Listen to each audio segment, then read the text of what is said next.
幫助民眾買厝的青安3.0安裝8月7日來施行。除了依期一般申請者是1000萬的擴大以外呢，也有一寡年齡的限制，親像袂當超過50歲，也有厝價限制、排戶條款等等。而且呢，你的年所得呢袂當超過200萬，初步估計呢有16萬人會當受到幫助。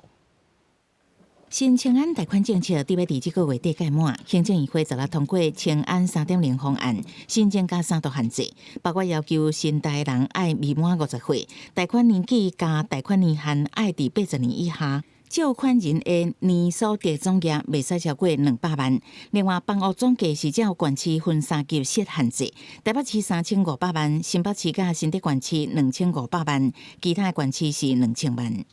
維持現貸一生一次。自住切結的規定，貸款之前要徵審，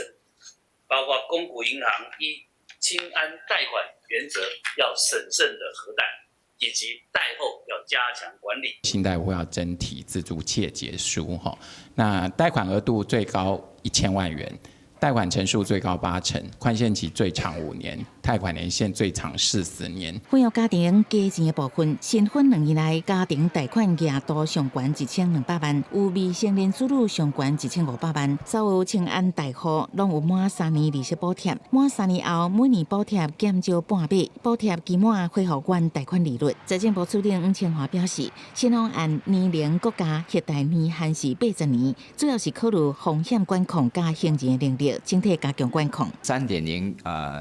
這個開始實施之前呢，其實也沒有人知道到底多少人會來核貸，也不知道。用目前的這個現有的資料來推估的話，大概可以用的人數大概157000人左右到16萬之間。但是外界關心年收入200萬的排戶限制是以什麼條件設定的？吳清華說明，主要是根據主計總處113年家庭收支調查報告來推算。當年消費支出每一家戶每年都是88.87萬，有欠27.6萬。按照履行法律來看，買厝的負擔不應該超過所得的1/3，經過合理估算了後所得到的總數，袂使超過200萬。